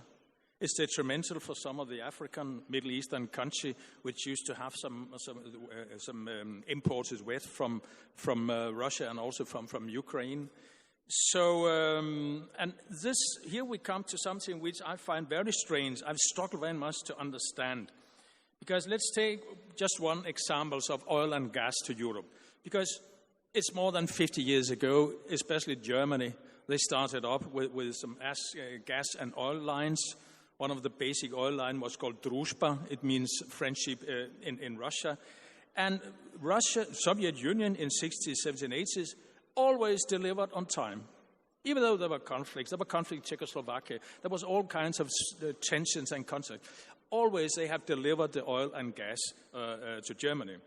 Well, the sanctions came, but this oil line, Druzhba, it was exempted from sanctions. Why? Because Czech Republic, Slovakia, and some other eastern countries are about 100% dependent on this oil line. So, okay, we have to be a little realistic. And Viktor Orban from Hungary, he was a little angry because he said, what should we do in Hungary? We can't follow this sanction because we need oil. Where should we get the oil from? Okay, so it happened. But the Germans even went further because the Germans, they shut down the refinery in Schwedt an der Oder. Schwedt an der Oder is a place where there is a refinery. They will not have any Russian oil. They could have it. Okay, well, that was a lot of problem, of course, and in Germany, it goes without saying. And what did they do, Germany? Okay, they went to Rotterdam to buy on the spot market, which is much, much more expensive than the oil that we got from Russia. And they got some oil from where? From India. There was a refinery in India, and they found some super tankers. You know, it's very good for climate because they were very old and so on. And then they brought the oil from India all the way all around the globe to Rotterdam. And then it was brought from Rotterdam various ways to Germany. And where did India get the oil from? Yeah, have a guess. From Russia. Hurrah! And there was a Green Party which was very concerned about the climate. I think it tells volumes about the stupidity of European support for those sanctions, because it consider if you have a conflict with your wife or husband or your neighbor, and you are very angry with your neighbor or your husband, and then you want to do something really bad to your neighbor, you take a hammer and smash yourself in your head.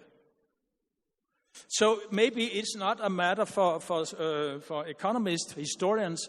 Maybe it's a matter for psychologists.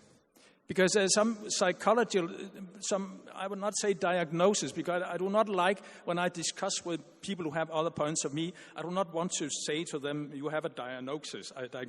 But we're talking about these sanctions. It doesn't make any kind of sense. It's pure stupidity. And I think those who can see it very well are people of Africa, people of Middle East, and India.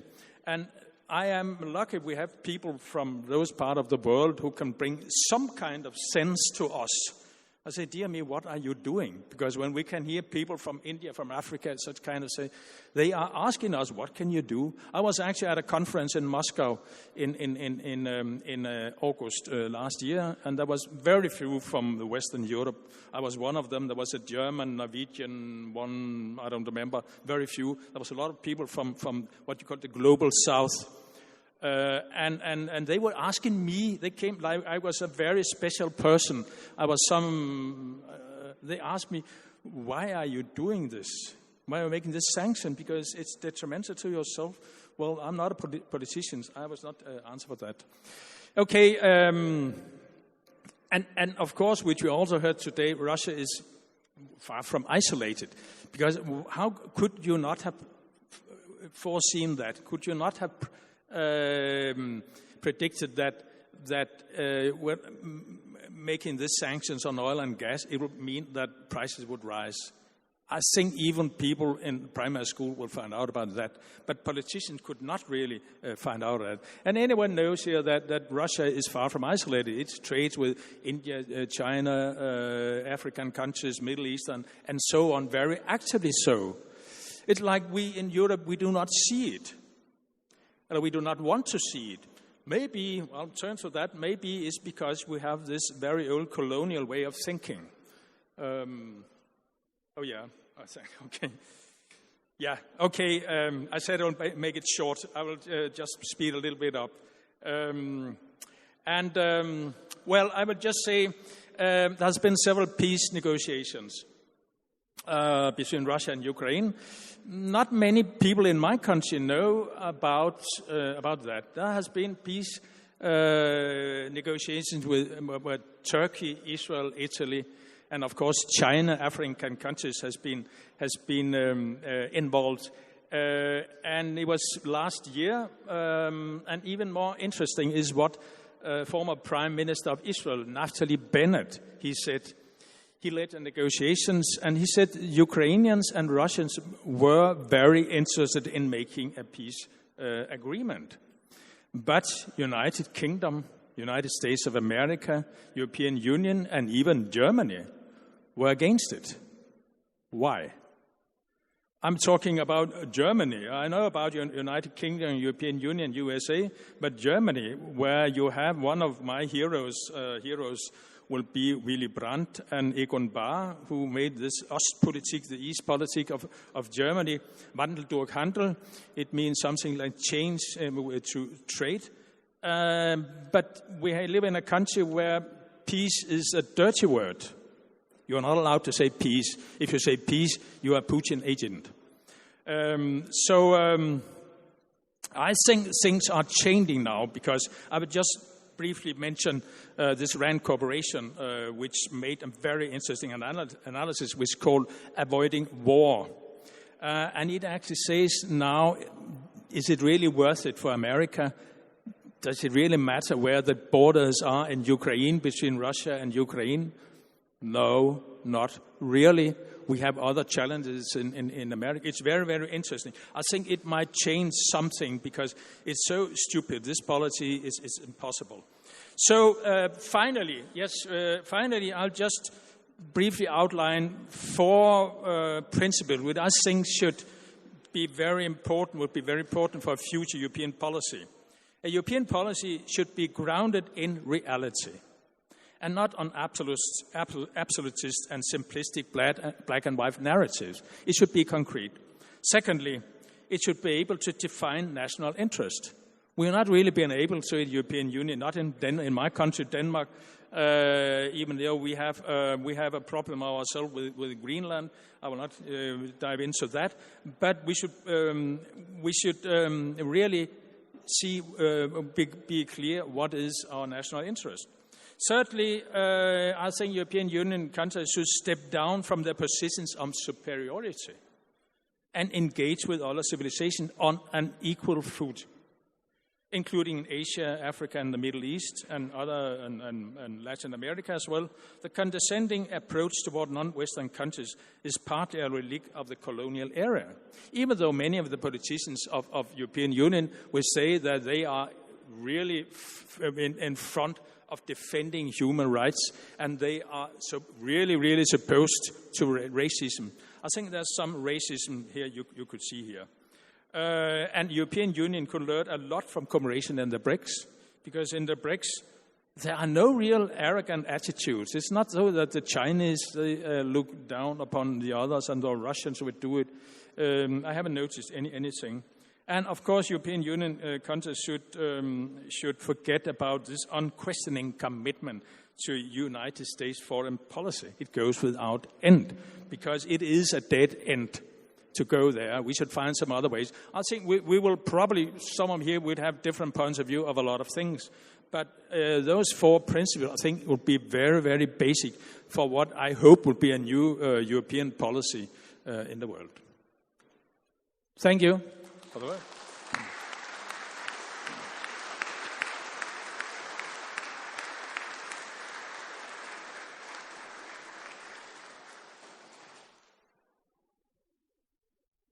Thank you, Jens.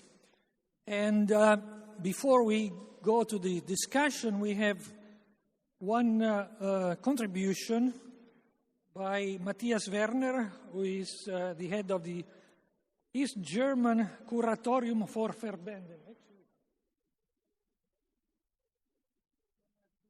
There must be an English translation here.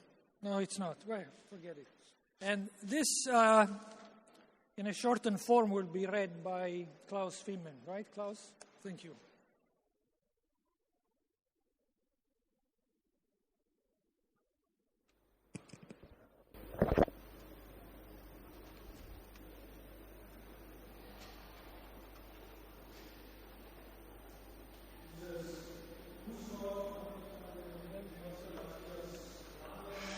This is from Dr. Matthias Werner, who is the president of the East German Board of Trustees of Associations, the OKW in German. It includes, it's an umbrella organization for some 20 different organizations, of which we heard Mr. Lemke this morning. And this is now a greeting from the president of the association in a somewhat shortened form. Dear ladies and gentlemen, on behalf of the Presidium of the East German Board of Trustees of Associations, I convey warm greetings to the participants of the conference of the Schiller Institute in Strasbourg.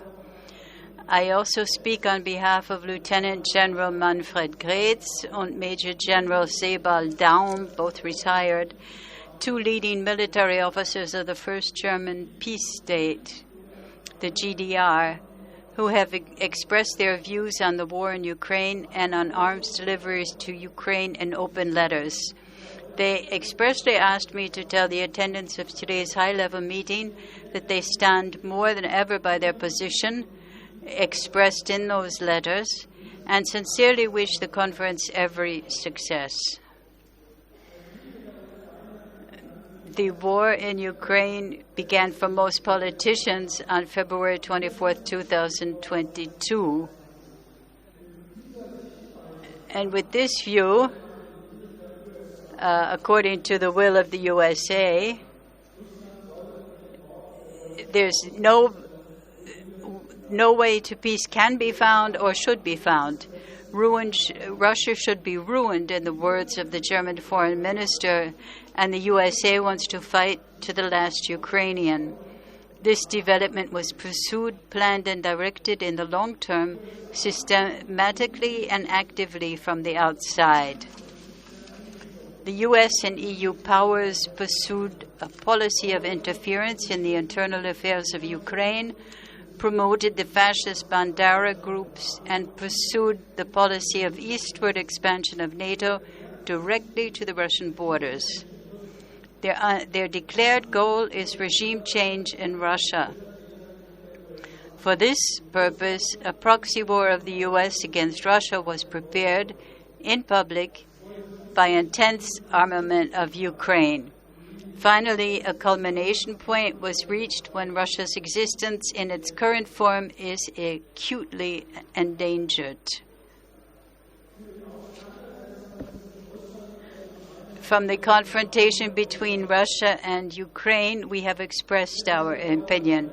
That's why we demand rapprochement, peace, and mutually beneficial cooperation with Russia and among all peoples and states. We demand the recognition of the legitimacy of Russia's security interests because this is in line with the interests of other states and peoples and helps to create favorable conditions for peace, security, and equal cooperation for mutual benefit. From the German government, we demand a policy that serves the humanist concern and thwarts the realization of U.S. hegemonic goals. Stop and dismantle the expansion to the east by NATO, which has broken its word. Stop the militarization of the countries of Eastern Europe. Let us work out and implement a common program of those who want peace in Germany and an action program for its realization. Never again fascism, never again war. Do everything against imperialist power politics and every form of fascist tendencies in politics. It goes without saying that the OKV will participate and contribute to all the initiatives that are organized and carried out to secure peace everywhere and to oppose neoliberal social cuts in Europe. I wish the conference everything goes well. May its results be a further step toward peace and understanding between peoples.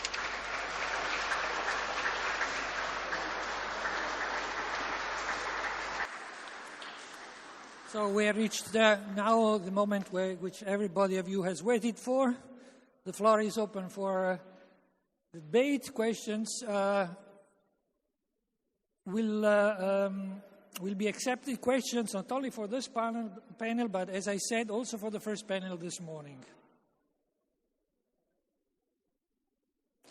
And we don't have a lot of time. I'm told that we need the room for a rehearsal at 6:50. So we have 10 minutes.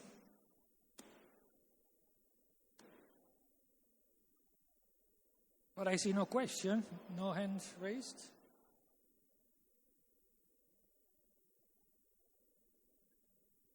Gentleman here, who has the microphone?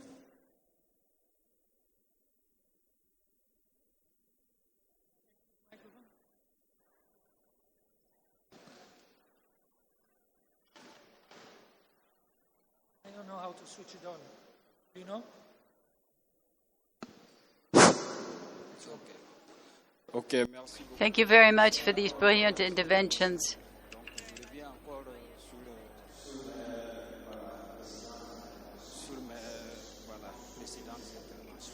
But this time I think it's much of a question focused on Europe.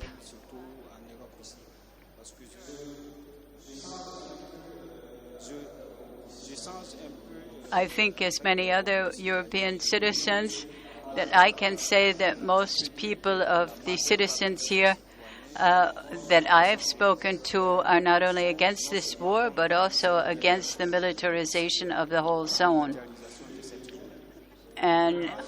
But on the spot, we don't see an obvious manifestation to denounce this militarization outside of the Schiller Institute. Maybe I'm not aware of all of them.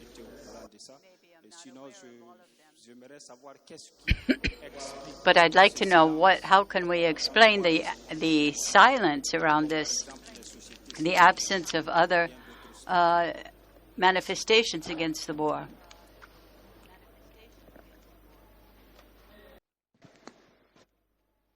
Helga, do you want to answer? Please. Helga, would you like to answer? Yes. First of all, I want to congratulate all of you for your incredible patience to sit here in this heat and go through this long conference. And I apologize. We will try to remedy it tomorrow morning and have more discussion. So, we will appeal tomorrow to the speakers to be shorter, and then have more lively discussion. So I want to congratulate you for your courage and your patience. And, you are a fantastic audience for that reason alone. Now, to the answer to the question, I want to say, we have started to fight against this after the war started. In April, we had a series of conferences, which you can all see on the internet. And out of that has grown a quite powerful movement of, quite different people, parliamentarians, former state government people. Some of them you saw in video form today, but there are many, many more. And since about 6 weeks, we have started to create an international peace coalition. And the idea of it is that we want to coordinate all peace movements worldwide, because you have peace movements in Germany, in the United States, in Washington, and in France, in Denmark. But then, you don't hear anything anymore of it because they're too small, they're not organized. So the idea is that we will try to connect all the peace movements all over the world, including especially in Latin America, Africa, Asia. And that, hopefully we can make that, so powerful that you cannot overlook it anymore. The next stage, which I want to inform all of you, is the 6th of August. This is the anniversary of the Hiroshima bombing. And the International Peace Coalition we had already 5 sort of steering committee sessions, and we decided to have a big rally in front of the United Nations in New York, where many organizations have committed themselves to participate. The same people who did the Rage Against the War Machine demo in February, but we have now people from Africa, from Great Britain, from the United States, from Latin America, from Asia. And, we are now contacting very consciously all organizations all over the world who are for peace. And, and we want to have a central event on the 6th in New York in front of the United Nations, but then have as many rallies all over the world as we can possibly organize. And that will only be one step, because that will be, just the next moment to make it larger and become so powerful that we have an impact on the people who are now listening to the mainstream media. Because the problem, obviously, is that you have some alternative people who read the internet, who are networking, but the people who are reading the mainstream media, who are reading New York Times, FAZ, NZZ, it is as if this world does not exist, and they only listen to what they think is the reality. And we have to make this peace movement so powerful that these mainstream influenced people have no other way than to say, wait a second, what is this? Why are all these people in the street? And, then we also have the very powerful method of interventions. I can only suggest that you go to the internet, Schiller Institute or YouTube, and you look for José Vega or Keinen Wisselbly, I forget his name. But these are two young people from the United States who have developed, not invented, but they have rediscovered the method of intervention. You know, they go to a meeting and then they confront the politicians, say, you are responsible for these policies. And the key is to make a video, and then this video goes viral. So they have now, in some cases, I think millions, tens of millions of viewers, and they're becoming quite famous. They're now being invited to the talk shows. So we are breaking through, you know. So I can only invite all of you to join us, because, you know, this is really I think the most promising thing we can do, given the fact that the oligarchy is international. We have to be international as well.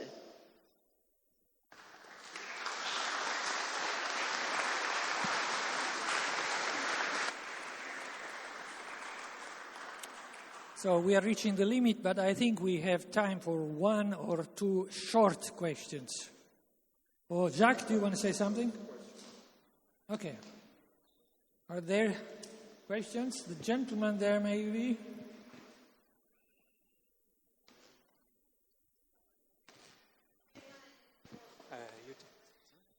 And then after you, keep it short, please, and after you, Mrs. Zdanoka. Good afternoon, then. Recently, I believe this week, BRIX announced a gold-backed money being released. Do we expect this to be a game changer, commercially speaking, worldwide, and either an accelerator or a game changer also within the Ukraine and Russian conflict?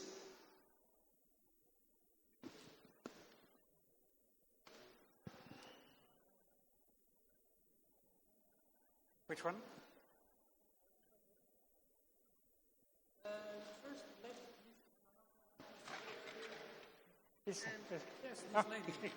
Yeah. Mrs. Zdanoka, you are a member of the European Parliament. You will speak tomorrow, right? Yes, I am, and I will speak tomorrow in the program. But, Claudio, the question is to you, because you are moderator of this last session today, and the title is The Peace Movement Worldwide Above Party Lines. Being within political sphere of many parties, I think above party lines is more complicated. Just to unite, to go above party lines, to unite people from different parties, to work together for peace. Okay. That's the biggest problem, I guess. Okay, thank you. I think Michele wants to answer the first question. And maybe, Helga, you want to say something afterwards to Mrs. Zdanoka? Or Jacques? Yeah. Okay. Michele, please. Thank you, Claudio. So the question, if I understand correctly, is the development of the BRICS currency as opposition to the dollar, correct? I tell you my view, and I make it very simple, so if there are economists here in the audience, please forgive me for being very simplistic about it. I'll give you some figures. The dollar today accounts for about 43% of total world trade, the euro 37%, and then nothing. Okay, so yen, renminbi, and pound, even British pounds a little bit more. It's basically a US dollar dominated issue. Now, if you move to a BRICS currency, there are two problems. There are very big problems. One is when the currency becomes an international currency. So it's used as a reserve currency. So when there are wars and crises, people flock and buy it.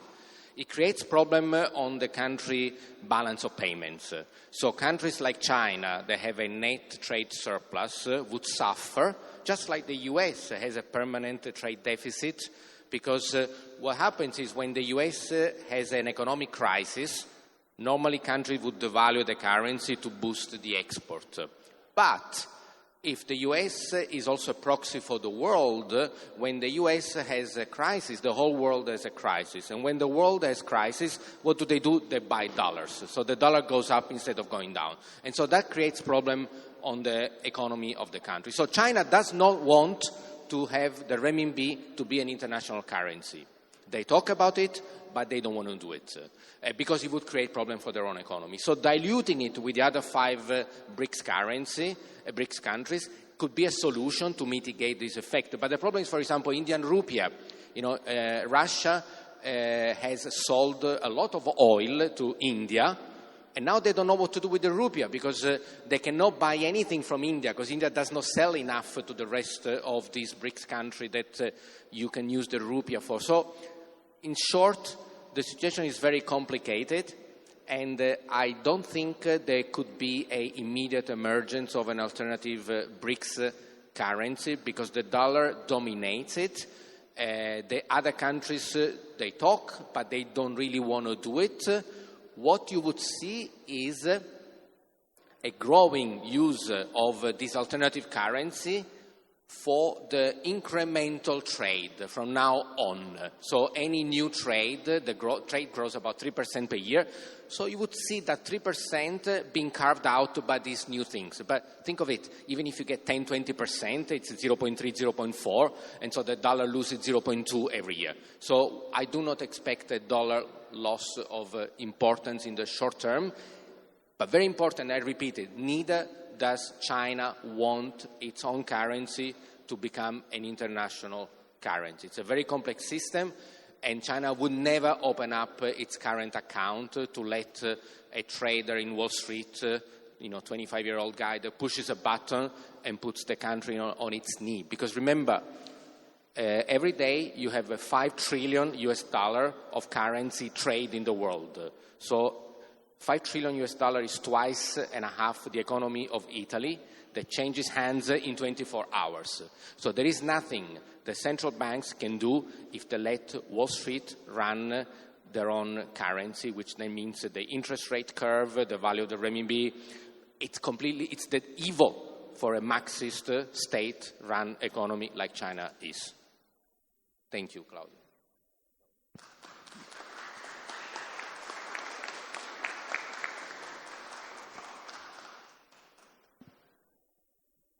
I'd like to have the last word here. Today is the 80th anniversary of the death of Jean Moulin, the great resistant, who was tortured by the Nazis. And I would like that everyone thinks about those who died for the cause of freedom. Jean Moulin, Martin Luther King, the Kennedy brothers. Usually we ask for a minute of silence. That's not what I'm going to ask. I would also ask one to think of all those who were unjustly thrown into prison, like Linda LaRouche. But I would like, what I would like you to do is to really reflect on the wise words of Helga Sepp LaRouche and what she said today. We don't want people to come here to listen to beautiful words, but to actually commit themselves and to think about what was said here and to become active. Thank you. Thank you, Jacques. I think we close now by a very short intervention by Diane, because Diane, dear Tatiana, she was involved in organizing a demonstration above party lines, so she can tell us briefly about her experience.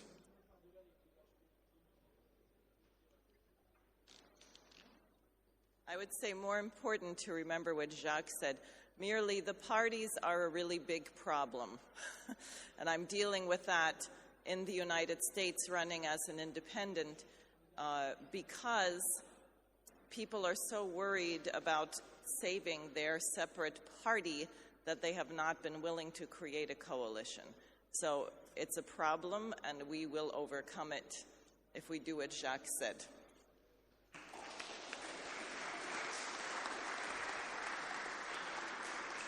So that was really it.